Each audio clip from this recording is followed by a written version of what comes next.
Welcome back to the channel. If you're new to Forest Adventures with Scott, I appreciate you clicking on the video and checking out the Morakniv Spark.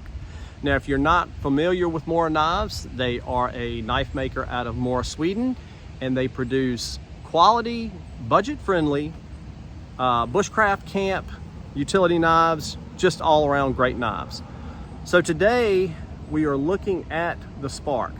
Now, I'll show you a couple features. I actually brought my companion that this knife is modeled after with me to show you a few differences and similarities, but there are some differences. So this knife has a 90-degree spine. Obviously you need that for your Spark. It has a 4.5-inch stainless blade. I don't think they make a carbon for this knife. I could be wrong. That super sharp Scandinavian grind that Mora is so well known for, and a great rubberized grip. Obviously, the niche to this knife is this ferrocerium rod hidden in the handle. We'll show you how that works later. So let's take the companion out of the pack and do some similarities between it and the Spark. Okay, here we have both the old companion. This is the carbon version. As you can see, this is well used, and it has a nice patina on it. I've had this knife for probably 5 or 6 years now. So the companion does not come with a 90-degree spine. It's sort of rounded. Now, I have filed this a long time ago to be able to throw sparks. It's still not as sharp as the Spark. Another difference that I noticed, and I don't know if you can see here, the grip on the normal companion is a little beefier. So if you can see this part right here, it is a little bigger. The blade on the Spark is thinner, but overall it's basically the same knife, same Scandi grind, what have you. So those are the differences between the two. No difference in blade length, no difference in blade size, besides the thickness and the 90-degree spine. So let's take the Spark over here and do some work, put it through some paces, and let's just see how it performs. Yeah, so normally I would not baton with a stick tang knife, but I did want to show you that it's capable. This is a hard piece of birch.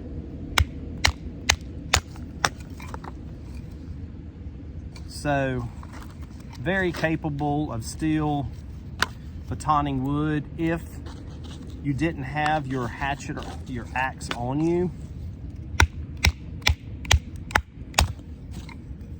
Okay, so yeah, very capable still. Mora does a great job of their stick tangs.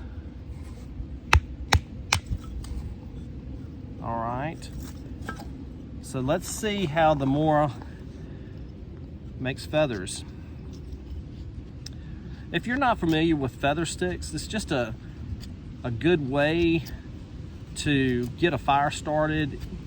You know, it's kind of wet out here today. It's rained in my area for the last 3 days. This is the first opportunity I've had to get out and really test the knife out. I have been carrying it around the house, working in the yard, stuff like that.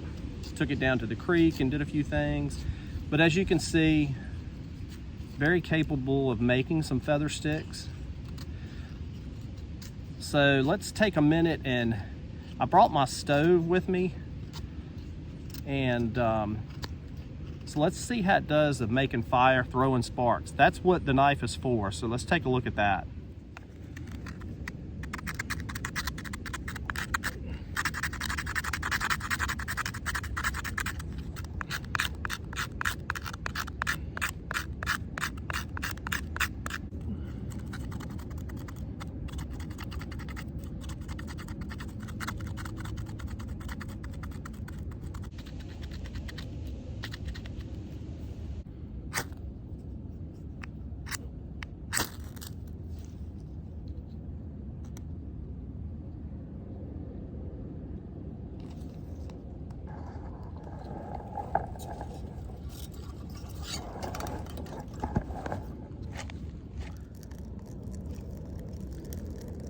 So I will say this about its capability of starting a fire. Obviously it does. The only thing that I don't like about this ferrocerium rod is how small it is. Now, that just may be as big as they could make this for that size handle. I'm not sure. But if I had a con about it, that's the only thing. But you saw in the video, it lit right up after 3 or 4 strikes. So in a pinch, if that's all you had on you, didn't have a normal size ferrocerium rod, obviously this will do. Let's put on some coffee.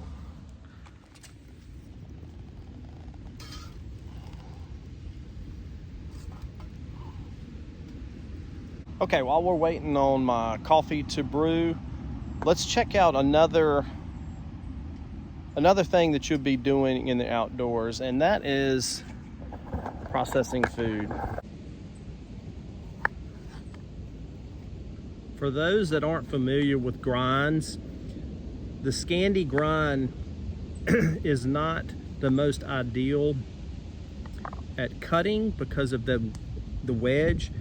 But as you can see here with this sausage, it still cuts fairly well. I mean, it's got a sharp edge, so anyway. And you can't have meat without cheese, right?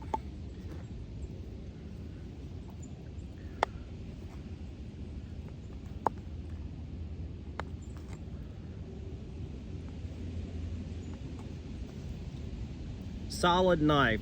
For $25, you'd be hard pressed to find a better bushcraft knife. What a great value.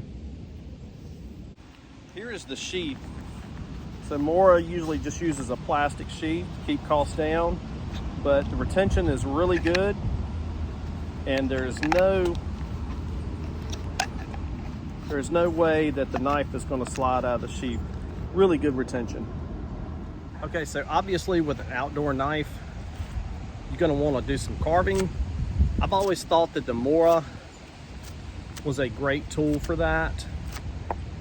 You can see here, makes quick work of removing bark.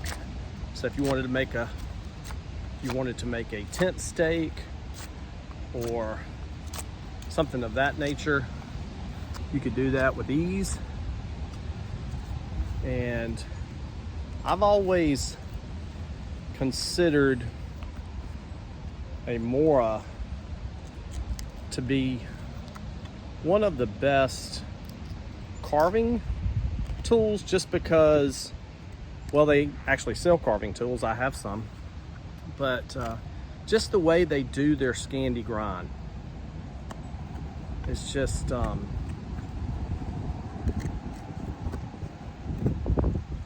so not the prettiest tent stake in the world, but you know, when you get out there, I went on a backpacking trip recently and I thought about this. I didn't forget my stakes, but I have the knife and I have the know-how to make tent stakes if needed.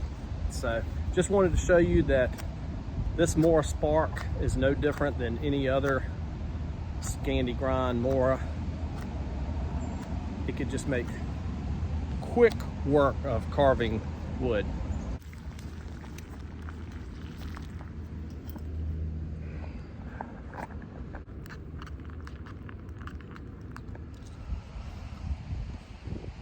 Okay, my friends, final thoughts on the Mora Companion Spark.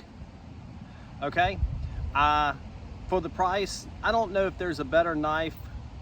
The value that you get out of this, all of the tasks that you can perform with this knife, it just makes for a splendid knife.